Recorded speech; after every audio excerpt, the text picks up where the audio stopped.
My son asked the judge, "Can I show you what Mummy does?" When the screen lit up, the judge ordered, "The doors locked." I was already standing when the moment broke open. Her attorney mid-sentence, the buzz of the courtroom thinning into something cold and sharp. She sat across from me, chin high, rehearsed tears ready, calling me unstable like she was reading off a grocery list. And then my son tugged the judge's sleeve and asked, almost politely, "Can I show you what Mummy does when Daddy's not home?" The room stopped breathing. That's where my confession begins. I met her on a rainy Tuesday. She was all bright laugh and warm hands, the kind of person who filled a room without trying. I believed in her before I believed in myself. We built a life, a small one, but ours. A beat-up couch, mismatched mugs, quiet mornings with our son crawling between us like we were the safest place he knew. I thought loyalty was our language. I was wrong. She changed slowly at first, a different perfume, late nights at work, a new laugh she only used around her phone. I noticed the small things, the way she turned her screen away, how her smile tightened when I walked in. Still, I stayed steady, watching, listening. I learned more from what she didn't say than what she did. The undeniable evidence arrived on a Wednesday, a message on her unlocked tablet. Not romantic, not affectionate, worse. It was a conversation planning how to paint me as unfit, twisting my routines, my habits, even my quietness into something sinister.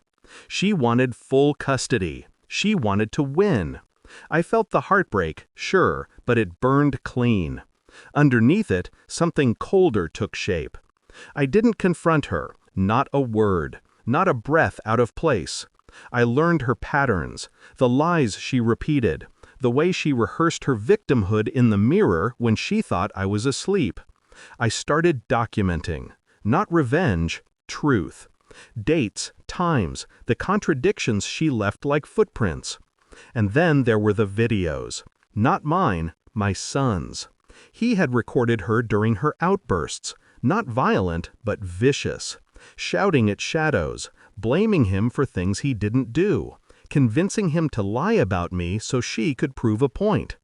I didn't ask him to do any of it. He brought the first video to me with trembling hands and said, "Dad, I'm tired." That was the moment I knew this wasn't just about betrayal. It was protection.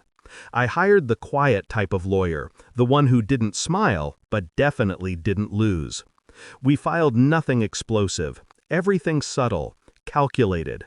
I gathered witnesses, teachers, neighbors, a therapist who had gently suggested she seek help after noticing my son's anxiety.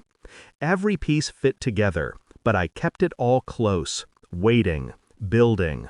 The custody hearing was my stage, but I didn't speak unless spoken to. Let her paint me as the villain. Let her build her tower of lies high. The higher it got, the harder it would fall. So there we were, her voice trembling, her accusations sharp enough to cut glass.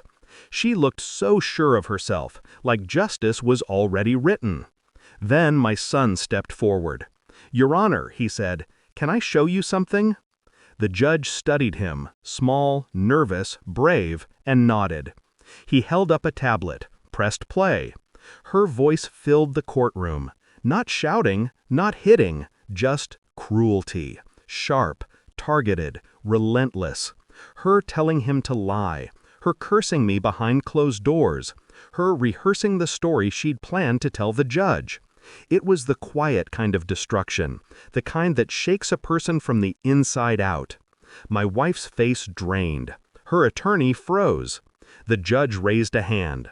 "Bailiff," he said, voice calm but iron hard, "lock the doors." Not for drama, for privacy, for seriousness. He didn't want anyone leaving before he was done. Her downfall wasn't loud. It was a silent unraveling, every lie collapsing under the weight of her own voice.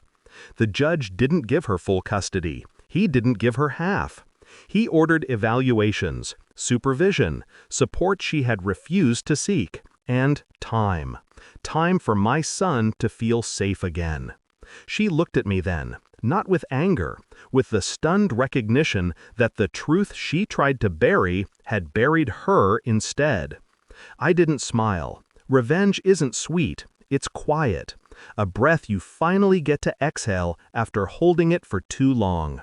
Walking out of the courtroom, my son slipped his hand into mine. Small, warm, steady. For the first time in months, I felt the ground under my feet. I didn't win. I didn't need to. I protected what mattered. And in the end, that was the only justice worth taking.